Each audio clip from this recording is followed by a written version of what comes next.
Hi everybody, it's Saul Sunforge here for Dungeons and Taverns. Hopefully you're having a good day.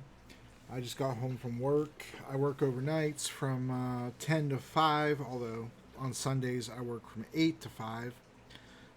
It's 8:30 a.m. here now, so I've been up a few hours still after I got home from work. I decided to record this video. A first quick note, I wanted to let you know that I had to reformat my computer, so clean, pretty much clean slate. So I had to work on reinstalling a lot of things. Most of the D&D sessions are I have them all on externals, so they're good to go. But my Adobe Premiere is on my main hard drive, and so since it deleted the current episode I was editing, not the episode, but the editing job. And so I'm going to have to reacquire Premiere. You it's a legit copy. It's not pirated. And excuse me, I'm going to have to start my editing job again. And so just bear with me. The next episode's going to come. I promise. I got plenty more episodes coming down the pipeline for you guys. Today's just a small short video because I haven't had one for a while, and I felt like doing one. So here we are. So there's the little note. Today's video is going to be on challenge rating or CR and you. Things that you need to know about challenge rating real fast. It's made for a party of 4 people. So if you have a challenge rating of I don't know 18, your creature has a challenge rating of 18. That is a party of 4 members whose average level is 18. Now there's creatures that have a CR of 30, like the Tarask, and it's for a party of 4. The expected difficulty would be of a level 30. Obviously your party's maxes out at 20, but there's boons and things like that, and blah blah blah. And monsters aren't what they used to be in older editions. It's to bring in new players. I understand it, and I'm fine with it. But I still beef up some of my monsters, and I still like to create my own monsters sometimes to do that. When I feel like there's not a monster that does the job. But I will show you what I do. There was something else I wanted to tell you. I record all these in one take, so without notes. I don't have any notes or nothing like that. On talking points, I just speak to you as if I was speaking to you if you were here about D&D. So what was I gonna say? Okay, so challenge ratings based off of 4 party members. Okay, I picked up my thought now. So it does not take into fact. It does not. It does not factor in your players' experience level, like with the game, like their battle tactics. Some players are min maxers and things like that, and dual classes and all the overpowered things that you could really do intentionally or unintentionally. It doesn't take that into effect. It doesn't factor in magic items because it says in the handbook that all the CRs are created factoring in no magic items because by default rules as written you don't need magic items in the game. I find that to be kind of boring, and I've always included magic items. I don't know if I've ever ran one single campaign in the 200 and what am I up to now? I don't know, 210, I believe, or 29. Going back from my time in the Navy. That's not 5th edition only, obviously. Because I'd still the new guy, I guess, the 5th edition. I've only been doing it for 3 years so far for 5th edition. And so, what? Okay, cool. That's ready to go. All right. So we're gonna go ahead and create a monster. Um, there's plenty of monsters in the monster manual and uh, tome of foes and all that stuff. And I have all those books. I mean, I'll get them out real quick just to show you because I'm about to use a site that uh, Wizards of the Coast doesn't want you to really use, and that's because they want their money. So I'm going to show proof that I've already spent the money on what I'm going to show you just online. I'm going to show you. So it's for my own. It's not really a humble brag, I guess. Let me see. I'll just grab just a few of the books that might be covered. There we go. No, I don't think I need Tosh. Well, maybe. I don't know. But either way, whatever. Here's the main books I'll be talking about. So we've got the Monster Manual, Player's Handbook, Mordecai's Tome of Foes, Volo's Guide to Monsters. There you go. So now we're going to go ahead and use the resource that they might not want me to use. But I don't care. I paid for my stuff. I'm good to go. My conscience is clear. If you guys use this site, just, whatever. That's on you. If you don't want to use the site, then just don't use it.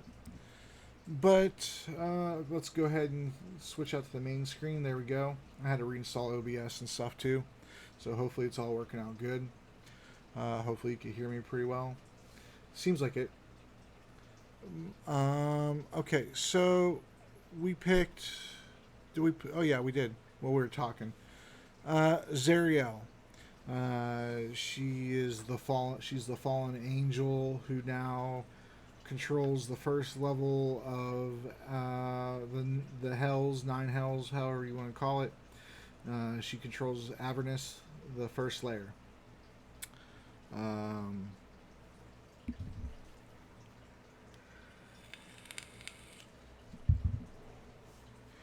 And I just happened to pick her. I mean, I guess I could have picked Orcus, whatever.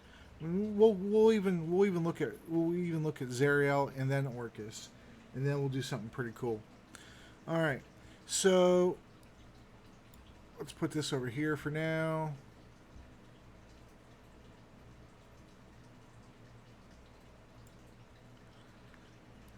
And my players are probably going to watch this and kind of see a little bit of how I do things, which I guess is okay. Because sometimes I don't do this. I just completely create off my own feelings. But just for ease of use for you guys, because I don't know your DMing levels and whatnot, and how long you've been doing this or whatnot. I'm just gonna make it as easy as possible. All right, so let's make a monster. I don't know. It doesn't matter what he looks like. You could make him look like whatever you want. Big green ferocious pudding, like a black pudding but green and poisonous. How about that? Oogly boogly. I don't know. So we got Oogly Boogly. And you could go ahead and take a gander at Zariel's hit points. She has 580 hit points is her average. So that's pretty beastly. So we'll go ahead and give Oogly Boogly like 456. How about that? 456. And it goes off of feeling, really. how good your players are, and things like that. But the lower you put the hit points, the more you can bump up, its capabilities. So remember that. Just just off the cuff, like and then we'll go with AC. Since it's a slime, or ooze, how whatever you'd like to call it, we'll say its AC isn't terribly great. For a creature of what we're about to make, anyway. So we'll say it has like an AC of 18. Which, party members who have like a +5 to their proficiency and a +4 strength, you know, they only need they have a greater than 50% chance to hit it, right? If they're getting +9 off the cuff, they have a greater than 50% chance to hit it. Wait, did I say it right? 5, 4, 9. They gotta roll. Oh no, they gotta roll. Yeah, that's right. Jeez, I'm really tired. Sorry. Yeah, I was right. Yeah, they would have to roll a 9 to hit it because they have +9 for their total bonuses. So it's definitely hittable. Okay. And there's creatures that have a CR of like 25 or not CR, AC armor class, and so whatever. Oogly Boogly has a 456 HP, AC of 18, and now let's take a look at some of Zariel's other things here.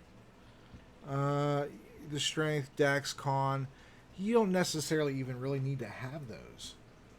You can, and we could just straight up copy hers if you want to, but she's it's a monster. It's so you're not really gonna need these stats specifically. You might, depends on the situation the players encounter them, like their perception, the monster's perception, their sneak. If it's a possibility, if it's a role play, intelligent creature, possibility of a role play, you might want to do the stats to have the intimidation and persuasion and things like that, and maybe they won't fight you if you barter, if you give them something that they want, that they need, food, shelter, whatever have you. But you don't really need those. I mean, they're guidelines, and they're for players. Really, they're for players, for their character sheets. But we're not making a character sheet for this person. We're just making a badass. So you give it what it needs for its saving throws. You see its proficiency bonus down here, and you say, okay, what are the cool abilities? What are the cool abilities that she has? And we can roll up our own stats later on or whatever, or like I said, you could just use these ones. Using these ones is definitely, it makes things a lot easier. All the physical stats and all the saving throws and things like that, we'll assume they're the same. So we'll just, you could really just copy it and, paste it or whatever. Paste it in. It doesn't matter, honestly. So you could just do that. But we're not going to. So, let's see here. She has Devil Sight. Magical darkness does not impede her dark vision. Okay, and then obviously you take out Zariel and put in Oogly Boogly. So, yeah, go ahead and give it the Devil Sight. Damn it.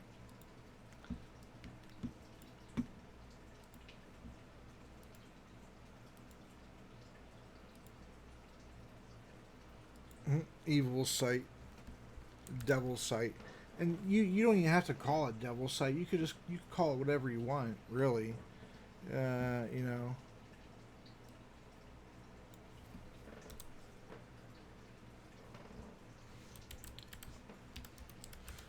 But it doesn't matter really because the players aren't going to see this. This is all for you, so it doesn't matter what you call it.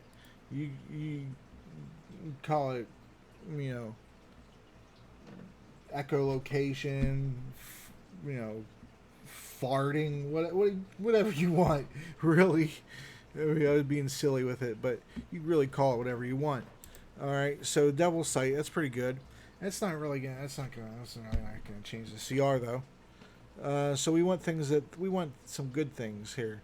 Languages. You know, what languages can this ooze? And I could have picked a more badass of a creature than an ooze. Could have made it a demon. You know, my campaign's dealing with demons right now. We could have made it a demon. So make it whatever you want. This is just an example, right? So languages. We'll give it. Abyssal, Draconic, Common, Cumin, Common.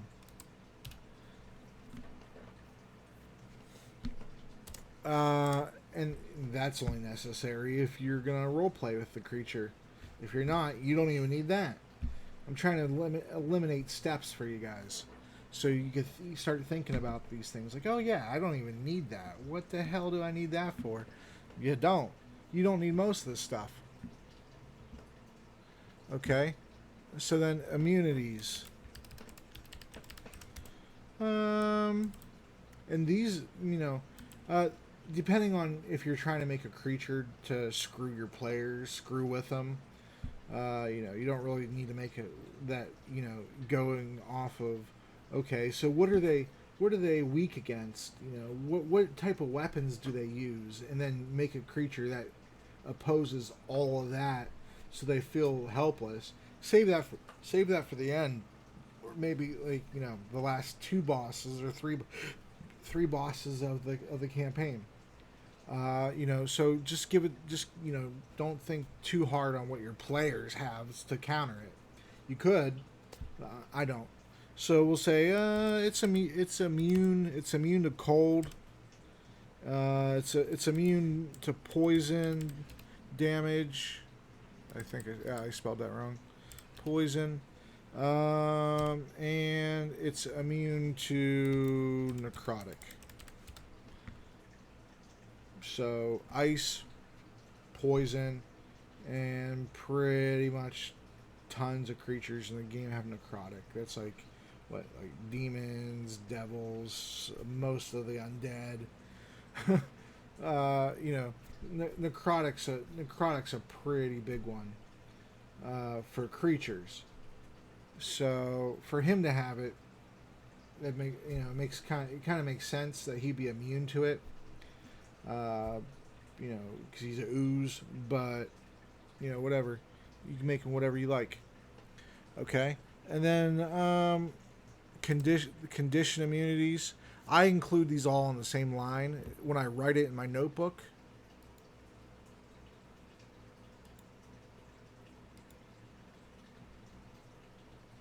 It's hitting. It's hitting. It doesn't know what dark vision is. That's all right. I'm not. I just installed it. I had it before the Open Office, which is free. It's like Microsoft Office, but it's a free version online. I had it with all my words and stuff in the dictionary before, but since I had to reformat, it's all. But I'm pretty sure I never said oogly boogly before today. So that's a first. You're here for it. Pat yourself on the back. I've said oogly boogly. All right, so condition immunities. We'll go ahead and put it on a different line just for you to see. But like I said, when I write my notes on paper, I just put it on the same line. Save space, and it just looks neater, because why are you going to waste a whole line for those three? That's not a whole line for the immunities: cold, poison, and necrotic. So I just throw in the other ones, because the condition immunities, there's not enough. You're not going to have somebody with a paragraph. I mean, say that for the end. So they're immune to being prone, just because they're a gelatinous form. Well, they're immune to being exhausted, so exhaustion. And let's. Oh, no, yeah, let's whatever. Zugmoy. What is she immune to? Pretty much the same things. They're all pretty much immune to the same things. So I mean, you could just make it, prone, exhaustion, frightened, or feared, or however you like to say it.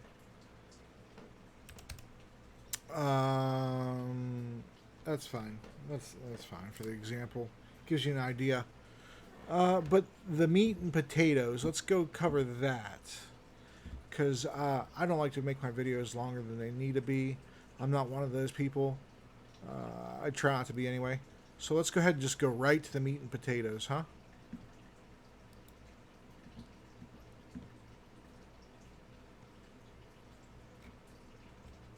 Where was our main lady? There we go, Zariel. All right, so you look at, okay, we got the Devil's Sight. Her innate spellcasting ability is based off of charisma, and it shows you the DC. And so you could change that, but be cognizant of the fact of that will change the CR. But you don't need to even write all the spells they can do. Because you could kind of have it play out in your head, like, okay, if this happens, they're going to cast Fireball at range. They might reverse gravity, or they might make a wall of fire at range. Close up, what are they going to do? Things like that. And so you don't even need to write every single spell, because all these people have tons of spells. But the game isn't going to last the combat isn't going to last long enough for you to use each one of these things, however many times, once even. You're not, if you give somebody 10 spells and expect them all to be used one time, that means you're looking at 10 rounds of combat. If you have 5, 6, 7 players, you're looking at an hour or 2 hours of combat. Is that something you want? No, it's probably not. I mean, most combats should be between 3 and 5 rounds is pretty good. Depends on how special the creature is. Depends on if they have minions and things like that. And those are things you need to factor in too. Most of the minions I bring in, they're kind of just there to even out the action economy a bit more.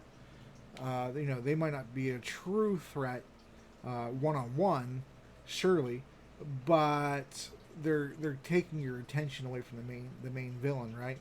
So the party can't go and just smoke the main villain, because a party of 4 or 5 people, even 3 people, I imagine, maybe 2 even, if they all just gang up on the villain and get flanking off of each other and things like that, depending on if you play with the optional rules of, I don't give advantage for flanking. I give +2s and +4s based off of 2 or 4 flanking. And, because most classes give advantage already. And so I give those +2s and +4s on top of the advantage, or on top of the disadvantage. And all those types of things, because I don't like to take away from player agency.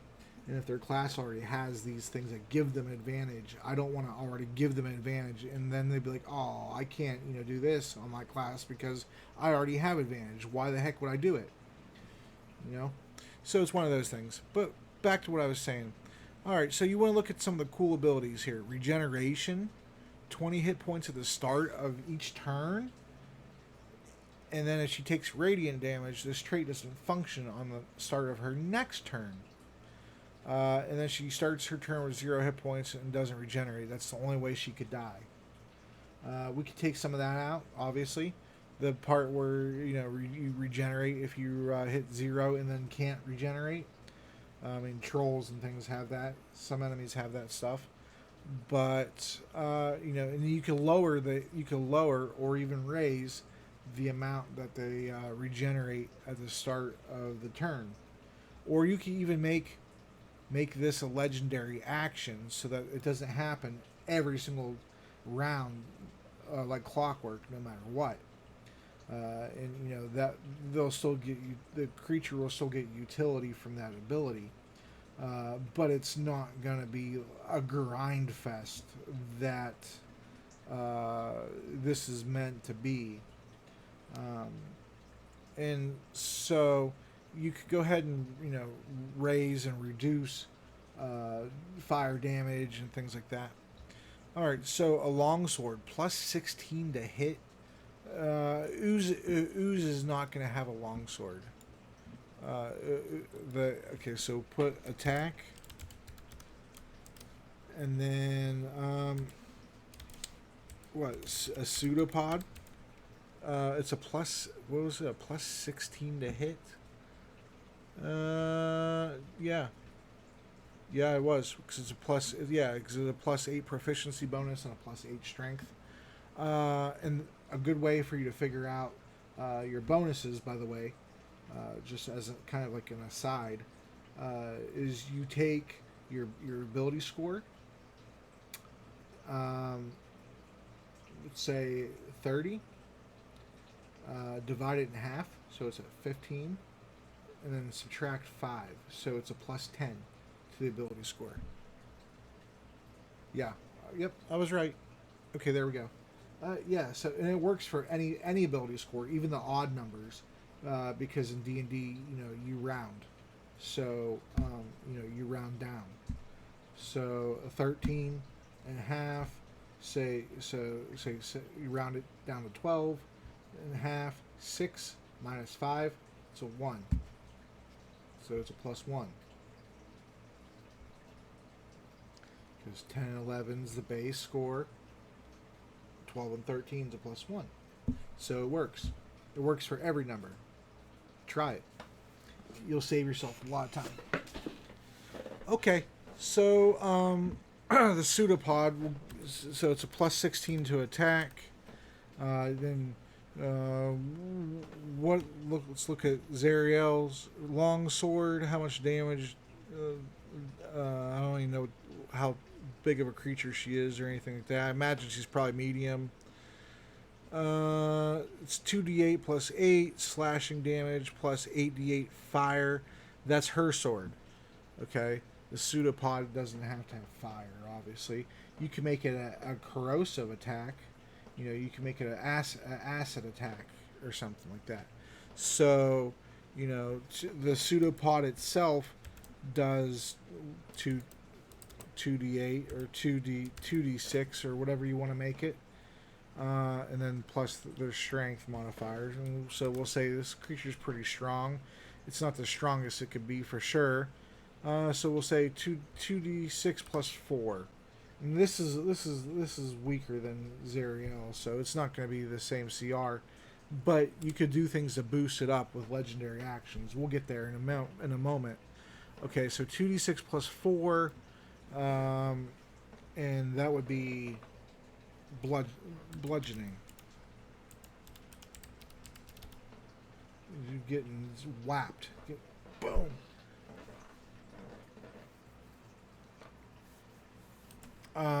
And then you could go ahead and give it a plus 4d6 acid or corrosive, however you want to say it. And then you could even, if you wanted to, you could say that acid damage only happens on a DC Dex. Well, actually, that's not the way I word it. I word it Dex DC, and then 18. So save, they get a save for half, or they could fail it and take the whole acid damage. or you can make it a smaller amount. You can make this a smaller amount of acid damage if you wanted to, but you can make the dex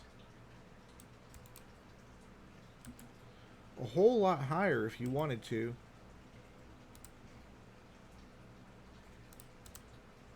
God damn it. Dex DC 22. And or you can make it so that it's lower, but if they fail it, they take that per round. And they have to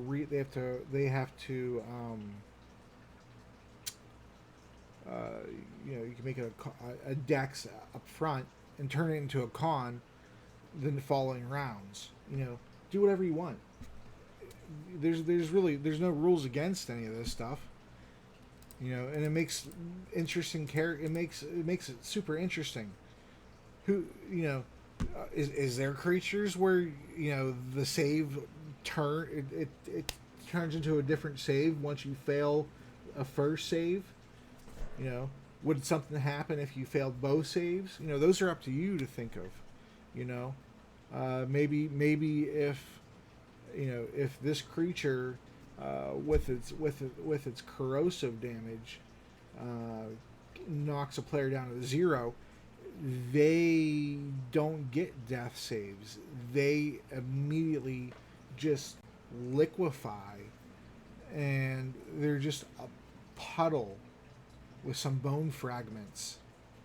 You could do so many things with that, with just the basic attack of the pseudopod. Thinking of what type of creature it is, or if it's not a oogly boogly and it's a piggly wiggly. You could make its weapon do different things. If it does 2d6 piercing plus 4d6 fire, you could turn that 4d6 into cold or whatever you want. And changing the element status isn't going to affect the DC any, but you're making a different creature. So those are just ways to do it real quick within seconds. Within seconds, literally. Think of a name, think of a creature type, think of a size category, get the health off of a different creature. Boom. Thank you for coming to my TED Talk. I'm just I'm sorry. I get in the mood when I'm tired. Silly. Alright, so forget all that stuff. What else? Oh, they have a recharge ability. Recharge abilities are sweet too. Dragons are known for recharge abilities. So, what does this creature have? If it does a corrosive acid for its pseudopod, we could give it a corrosive breath. Just belching acid just spraying it everywhere. And you could give it 2 times per day. Corrosive breath. And it can recharge on a 4 through 6. How about that? It starts with 2 and it loses 1 each time it uses it. But each round, you get to roll a d6, and if you roll a 4, 5, or 6, it gets one of them charges back. It can't exceed 2 charges though. So if you have 2 charges already, you don't roll obviously until you use one, or you can. It's up to you. You're the rules maker in your game, not me. I'm the rules maker in my game. I'm just trying to help you. So, okay, so it gets a breath recharge 4d6 corrosive. What type of damage would it do? Think of what type of level it is, who's fighting it, how many, what not. Alright, so it does 66 acid damage. And you could give it a reflex, or you could or reflex. Sorry, that's 3/5. You can give it a dex. Oh, auto type December. That's cute. Thank you. You can give it a dex, and if they fail it, they get all the damage. Or you could do instead of the well, players don't really like if you do things and they don't get a chance to save. So yeah, I'd keep the dex in there, but you could just do it affects a certain cone or something like that, and then everybody in that cone or that prism or however you want to represent their breath, an arc or like a sweeping out to what range would you like it to be? Most are 40 feet, 20, 10. Some occasions 90, just depends on the spell. But so you could do that. That's pretty sweet. Your players wouldn't expect some type of ooze creature to have that, right? So the creature, he could draw them in.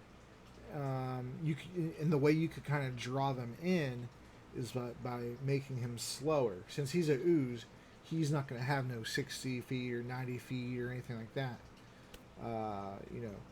But you could make a faster creature, like a quickling type speed. So you just look at their stat block for a quickling and see their speed, and get a faster creature that way. It depends on what they have. If they have teleportation abilities and things like that, you can make them a faster dex-based creature, and so they get most of their AC from their dex. Their natural armor and their dex, but their dex is real high. And remember, creatures don't follow the same rules as players. That's why players don't have these abilities. Most of these abilities, it's because they're players. They're not creatures. So you can really do whatever you want with your creature. Just make sure preferably. Again, use your own judgment, but preferably be fair with it.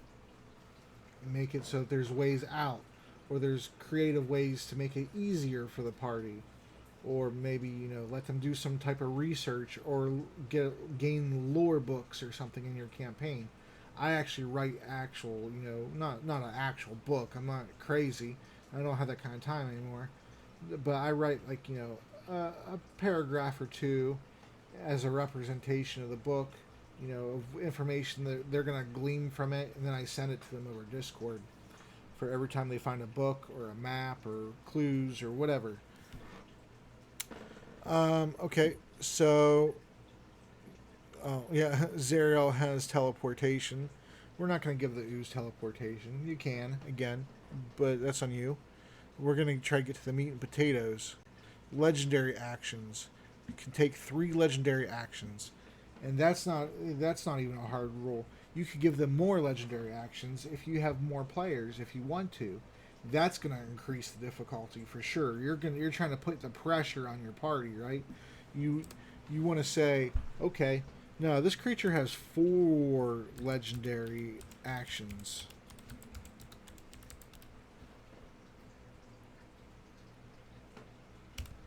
And then you go ahead and just label them off. That corrosive breath could be one of them. And you can make it so that it doesn't take one of those per day if you want. I wouldn't suggest it, just because you're not trying to do a total party kill.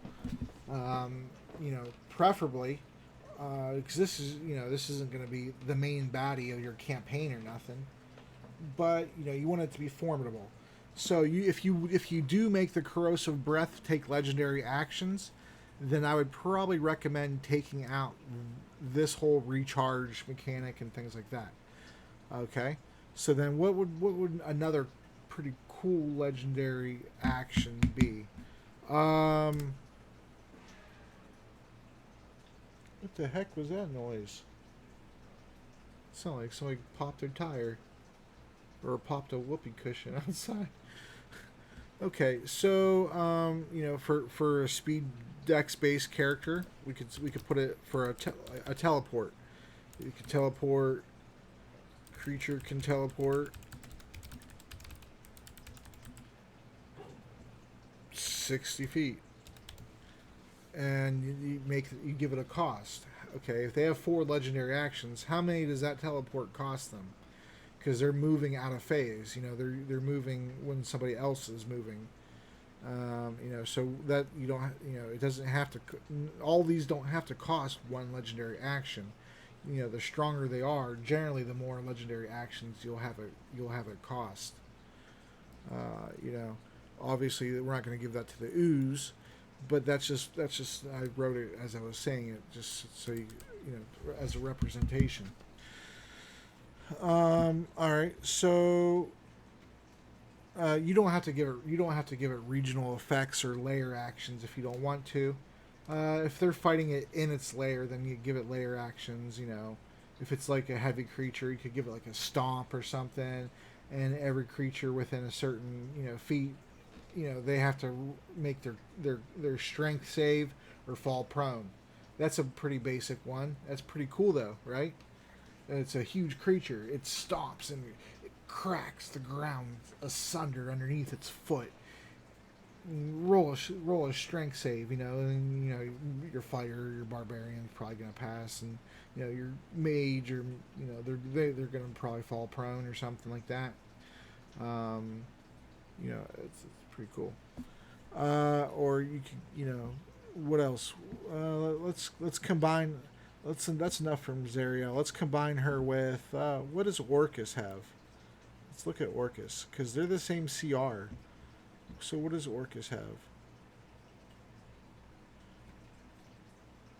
Creeping Death. Orcus chooses a point on the ground he can see within 100 feet of him. The cylinder of swirling necrotic energy 60 foot tall with a 10-foot radius rises from that point. That's pretty sweet. That's pretty sweet. It costs 2 actions, huh? So, okay. So, how about this then? Instead of the corrosive breath here being a legendary action, because we already have 2 charges a day, we'll say we'll call it a, how about this? Corrosive Spire. Um, six creates a 60, whatever, 50 foot tall cylinder at any point Oogly can see within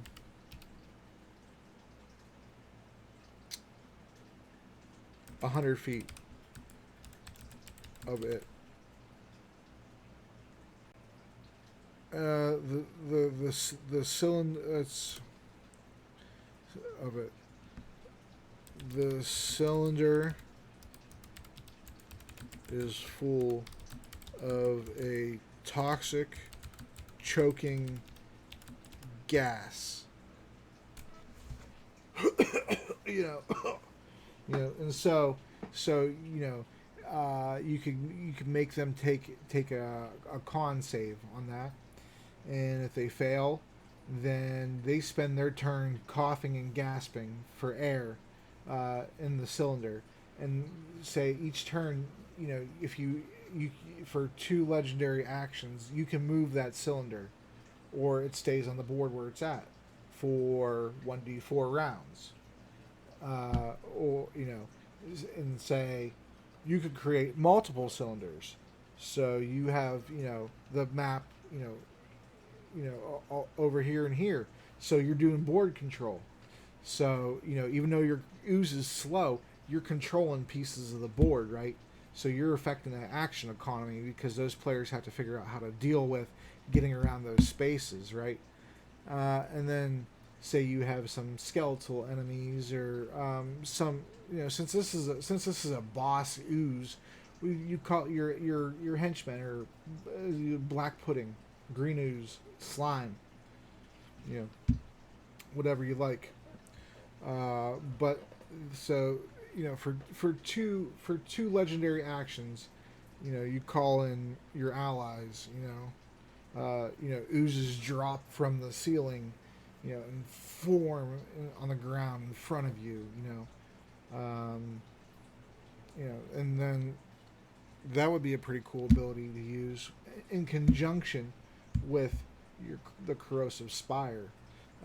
So this way, you have board control in the action economy taken care of, and your main guy can try to whittle down the party while they're trying to deal with these oozes that are springing up here and there, seemingly, from nowhere. I mean, they're from the. You told them they're from the ceiling. They were hanging on the ceiling, waiting for a chance to drop down. And when their ooze master called down to them, they dropped down, and you can make it whatever random spots on the board. Obviously they're not really going to be all lined up, but you could if you wanted to, I suppose. But just put it random spots on the board. Roll the dice for how many. D4, D6, it's plenty. If you're making this like something that they could do, the boss could do every round, then you don't want to do a D6. You could do like a D4 -1, so the max that will ever come out is 3, and the group has to deal with those because first, or they could try to bypass them at their own peril, because that boss could call 1d4 -1 potentially the next round if you don't deal with them, and then you might be looking at 6 oozes with the boss, and then you're starting to get in a little bit of trouble. You're starting to get into the flight or fight reflex. And so you can see how those small creatures may not matter too much initially, but they matter a lot initially. You know what I'm saying? Both. You could ignore them at your own peril, basically. Okay, so we got the Corrosive Spire, which I thought was pretty damn sweet. You could give it a.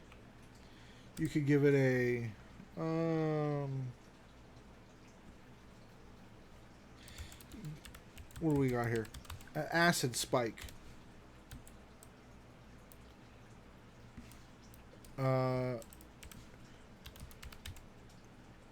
Oogly throws one of its pseudopods into the ground.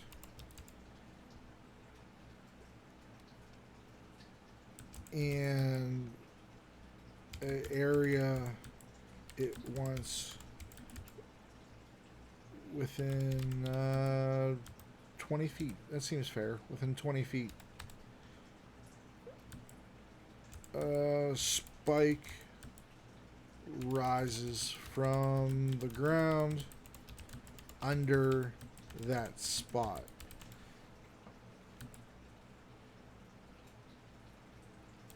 Dex DC 18. And they can avoid it. And if they don't, not only do they take piercing damage from the spike, but I don't know why I made it a fist. They take the damage from the spike. You can make it have if they fail the save by more than a certain amount, it does an additional effect. So if they fail the dex save by say 5 or more, or 8 or more, or however you want to do it, it pops them up into the air. And so they take falling damage. And if you want, you can let them have they can use if they are a caster, they can use a reaction maybe, to do like a slow fall, a feather fall, and reduce, make it, eliminate it or reduce it, or however you'd like to do it. You don't have to do that. You could just, you failed that one, and then you failed it by miserably. All right, well, you're taking the pseudopod, the spike damage, and the pop-up damage from hitting the ground again. You know, you can make them pop them up in the air based off of a static number, or you could roll. You know, you can roll and say, I don't know, say roll. What would be fair? I mean, that's a if it's a strong creature that you made, a strong in this case the ooze, but any creature, if it's a strong creature you made, then you can make it pop them up in the air even further by a bit. Just you don't want to make it so it's a one time thing. Oh, they failed it, they're dead. You know, it's not. You don't want to save or suck mechanic really. You know, you be careful. But you know, you can make it pop up in the air 20 feet, so they take 2d6 fall damage. You know, depending, and you tailor this. You tailor this to the CR, the creature, the party, and things like that. Obviously, if it's a party of 4th level adventurers, you're not going to face them up against what I got going on right now. But you can adjust it quite a bit. You can adjust it. Maybe give it one legendary action. You know, and maybe only one corrosive breath a day, and have it only recharge on a 6 instead of a 4, 5, or 6, or a 5 or 6. So there's ways you can mess with all these things. You can make even the crappiest little creature into a behemoth. I mean, you know, you can make a little. I've done it before. You can make a kobold into just a wrecking machine. Just tired of getting picked on and beat on and humiliated. This kobold trained and became a master swordsman. You could do whatever you want, man. It's your game. You know, you don't have to use just what's in the book. You don't have to. I in fact, most days I don't really even open the books. I read them in my spare time in between sessions. You know, for fun, because I'm you know, a glutton for punishment, and I just enjoy it. But you know, you could do whatever you want with this stuff, and you know, you could, you know, you could make multiple creatures ahead of time if you want. And just, you know, save them in a file like I do on the computer, or put them in a notebook and have that notebook be dedicated only to creatures that you've created. And so you could, on the fly, you know, flip through your pages and find a creature and then tailor it in your head based off of the party's capabilities and where they're at.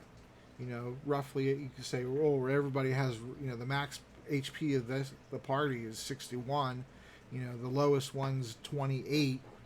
You know, so then, you know, how many people are there? Oh, there's 4. So then you're like, okay, so you can make a creature. It's probably around 75 hit points, and that's gonna be kind of beefy boy. But they should be able to take care of it. You know, but you don't really want to give it an ability that could one shot that wizard or that sorcerer.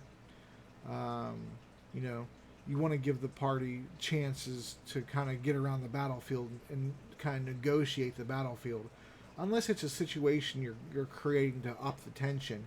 You know, they got caught in a pincer attack. You know, there's an ambush coming from the top of the hill. You know, and so, you know, those are types of stressful situations. You know, they're trying to cross a bridge, somebody's blocking them on the other side, and they're demanding a toll, and they won't move. What do? You know, you're not going to pay.